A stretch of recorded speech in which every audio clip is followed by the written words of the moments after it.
मुंबई शहर में एक छोटे से इलाके में एक श्रीमंत रहता था। उसका नाम विनायक राव था। उसके घर में उसके अलावा उसकी पत्नी, जिसका नाम था कांता देवी, उनके 2 पुत्र थे, एक राहुल और दूसरा रोहित। विनायक राव चाहते थे कि उनके दोनों बेटे पढ़ लिख कर उसका नाम रोशन करें और आगे चलकर उसके कारोबार में हाथ बटाए। स्कूल का रिजल्ट का समय। विनायक भाई, चलिए मुंह मीठा करवाइए। अरे ऐसी क्या बात है भाई? लो, मुझे बताने की जरूरत है क्या? आप खुद ही अंदाजा लगा लीजिए ना। अरे मुझे पता ही था, हर बार की तरह इस बार भी मेरा लाडला बेटा रोहित अव्वल आया है, इसलिए मैं पहले से ही मिठाई लाया हूँ मास्टर जी। अच्छा तो लाइए, फिर मुंह मीठा करवाइए। इस बार तो रोहित ने सारे सब्जेक्ट में पहला क्रम लाया है, मुबारक हो आपको। अजी शुक्रिया, ये सब आपकी ही देन है। आपने ही इतना अच्छा पढ़ाया है। और एक और बात, यह नालायक राहुल का रिजल्ट तो बताइए जरा, हो गया है ना सब में पास कि वापिस से किसी सब्जेक्ट में फेल हुआ है? लो, कर दी ना मुंह गंदा करने वाली बात। अब तो मिठाई भी कड़वी लग रही है। क्या मतलब, वह फिर से किसी सब्जेक्ट में फेल हुआ है? बच गया है वह, लाख लाख शुक्र है। लेकिन इसके मार्क्स इतने कम है कि मुझे कहने में भी शर्म आ रही है।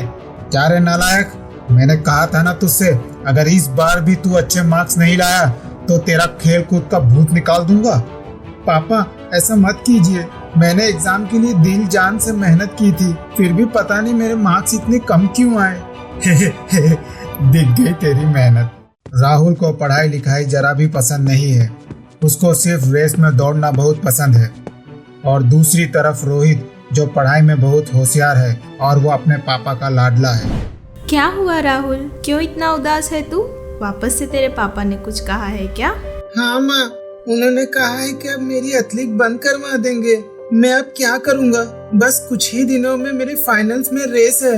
अगर मैं ये रेस में हिस्सा नहीं लूंगा तो मेरी सारी मेहनत व्यर्थ है। माँ आप कुछ कीजिए ना, मेरी मदद कीजिए ना। तो चिंता मत कर बेटा, मैं हूँ ना, मैं सब संभाल लूंगी। तेरे पापा को मैं समझा दूंगी।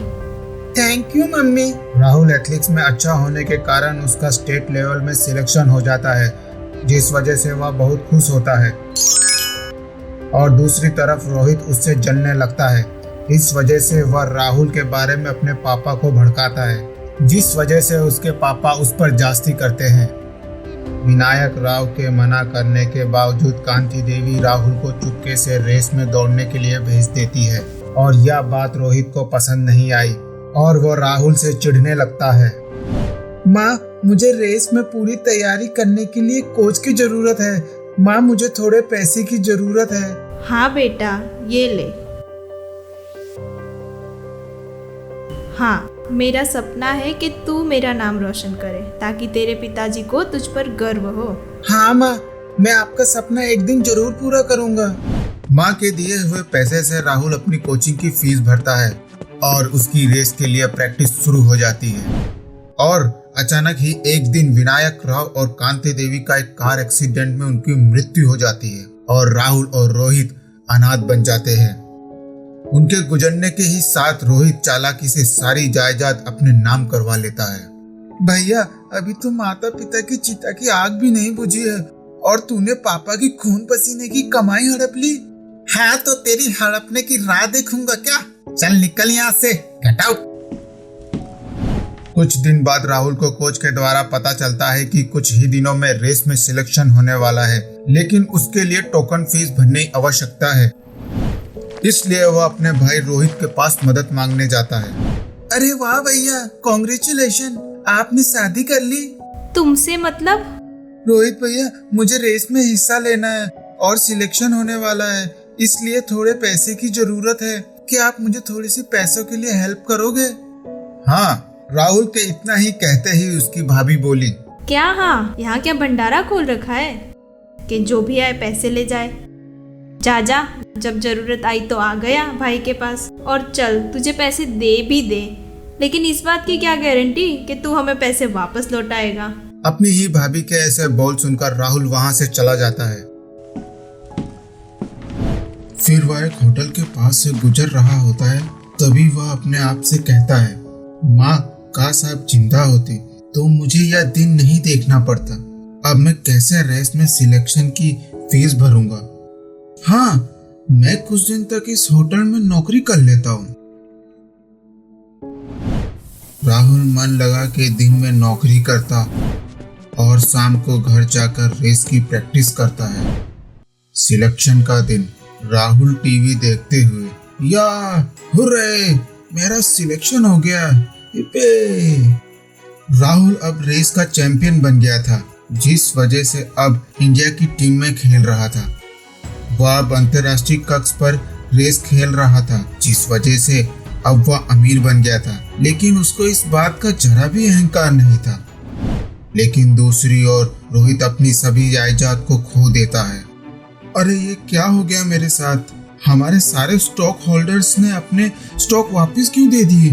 और ये क्या, हमारे इन्वेस्ट किए हुए पैसे भी डूब गए। ये क्या हो गया? हे राम, ये क्या अनर्थ हो गया। हम तो लुट गए, कंगाल हो गए।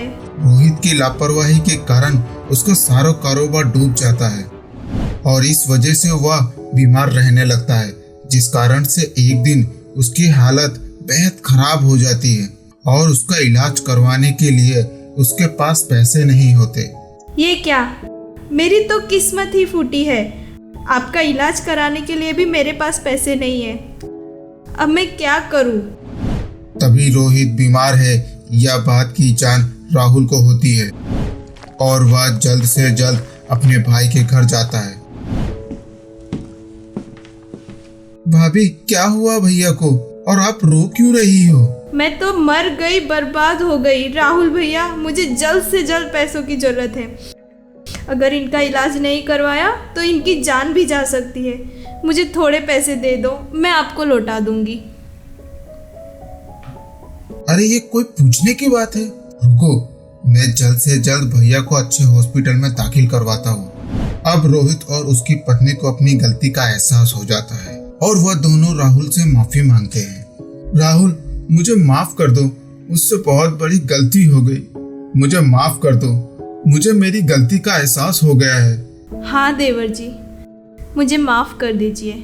मैंने भी ना जाने आपको कितना भला बुरा कहा था और आपका तिरस्कार किया था। मुझे क्षमा कर दो। राहुल उसे माफ कर देता है। अब वह साथ में खुशी खुशी अपना जीवन व्यतीत करता है।